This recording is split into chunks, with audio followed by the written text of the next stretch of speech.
PTI का intra party election जो challenge किया गया है, वैसे तो अकबर एस बाबर साहब की बात टेक्निकली सही है कि इलेक्शन एक्ट 2017 के तहत उनको इक्वल अपॉर्चुनिटी नहीं मिली इलेक्शन में हिस्सा लेने की।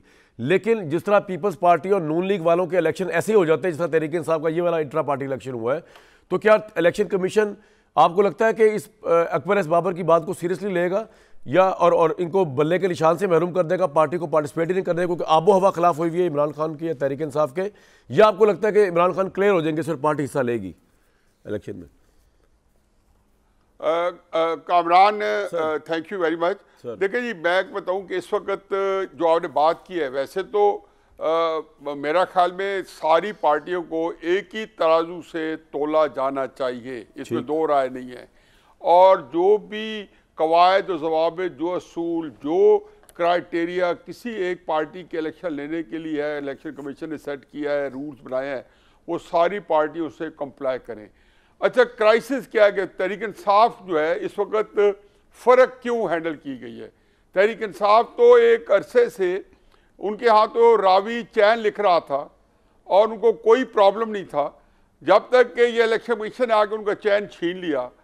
उसकी बैकग्राउंड में जाए बगैर कि इलेक्शन कमीशन क्यों कहा, तहरीक इंसाफ ने कभी इलेक्शन कराए भी थे या नहीं कराए थे, क्योंकि तहरीक इंसाफ ने सिर्फ 2 इलेक्शन कराए हैं, एक 2002 में और एक 2013 में, जो कि पता नहीं कितने वो एक टर्माइल के बाद, रोलर कोस्टर के बाद वो 2013 का इलेक्शन जो है वो एक आके अपने किसी दावे पहुंचा।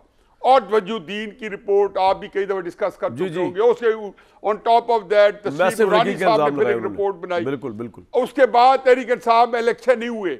अब 2018 में अगर इलेक्शन कमीशन ने आंखें बांध रखी हैं तहरीक इंसाफ के इलेक्शन से, और एक जिसको कहना चाहिए कि एक ज़ाहिरी तौर पे भी कोई ऐसा काम नहीं कराएगी।